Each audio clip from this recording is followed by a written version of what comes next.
Dear students, Assalamu alaikum. It is class 11th, BHSS Warpara, subject political science, and our today's topic is suspension of fundamental rights. जैसे कि आपको मालूम है कि हमने कल फंडामेंटल फ्रीडम के बारे में आपको बताया, जिसमें मैंने कई चीज़ों का जिक्र किया कि कौन कौन सी फंडामेंटल फ्रीडम है जो हम एंजॉय करते हैं।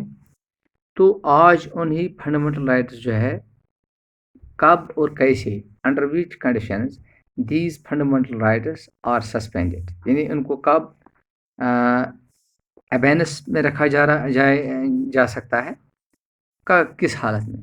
तो सबसे पहले मैं आपको ये बताता चलूँ, the fundamental freedom guaranteed under article 19 of the Indian constitution remain suspended during a national emergency, यानी कि जब भी किसी मुल्क में कोई नेशनल इमरजेंसी खड़ा हो सकती है, एक नेशनल इमरजेंसी डिक्लेयर हो सकती है, तब आर्टिकल 19 के तहत हिंदुस्तान के कॉन्स्टिट्यूशन में फंडामेंटल फ्रीडम को सस्पेंड किया जा सकता है।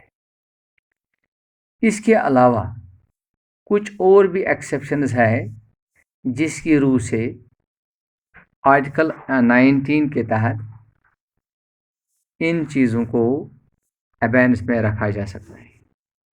सबसे पहले इनमें कौन कौन से आता है?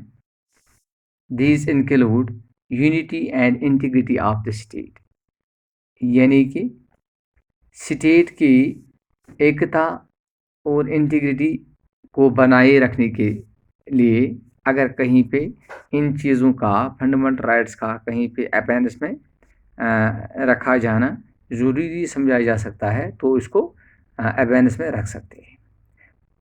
इन पब्लिक इंटरेस्ट के तहत इसका दूसरा पॉइंट जो है, पब्लिक इंटरेस्ट में इसको अबेनेंस में रखा जा सकता है।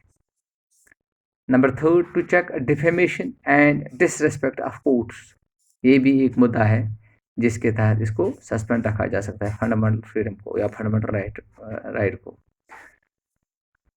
To check encouragement of crime, ये भी एक मुद्दा है, यानी कि अगर किसी जगह ये लगे कि क्राइम को इससे क्राइम को तक़वियत मिल सकती है, तो इसको सस्पेंड किया जा सकता है।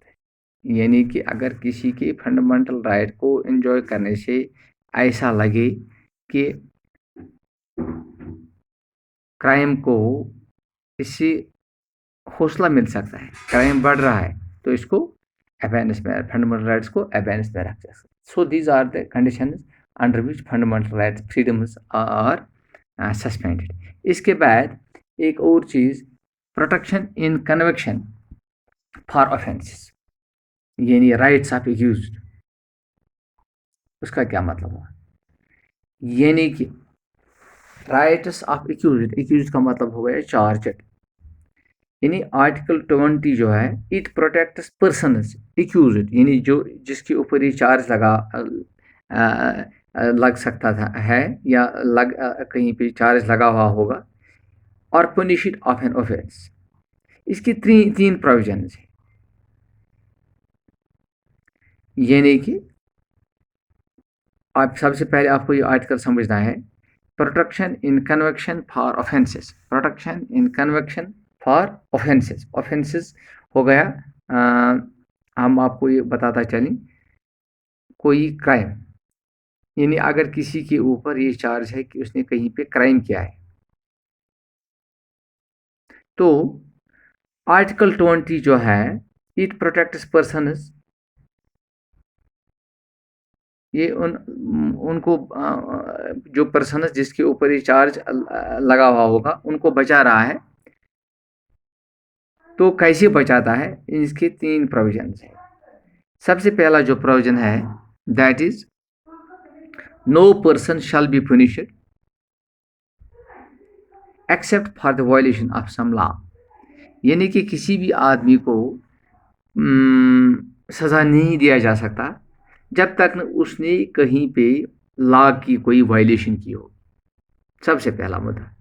इसके बाद no person shall be prosecuted and punished for the same offence more than once. यानी अगर किसी आदमी को किसी क्राइम के ऊपर कहीं उसको सज़ा मिल चुकी होगी तो वो दोबारा उसी क्राइम के ऊपर उसको सज़ा नहीं दी जा सकती है। ये एक और मुद्दा है। इसके बाद no person shall be forced to be a witness against himself. किसी को ये मजबूर नहीं किया जा सकता है कि वो अपने ऊपर एक तरह से एक जिसको हम विटनेस यानी कि एक गवाह अपने ऊपर एक गवाही दे सके। तो ये तीन चीज़ें ऐसी है जो प्रोटेक्ट करता है किसी आदमी को। अगर उसके ऊपर कहीं चार्ज लगा हुआ होगा तो उसको कब और कैसे सज़ा मिल सकती है। तो ये ऐसी चीज़ें हैं। तो इसको कंटिन्यू करने के लिए हम नेक्स्ट चैप्टर में इसको आप कवर अप करेंगे। Okay, thank you. This is session for today.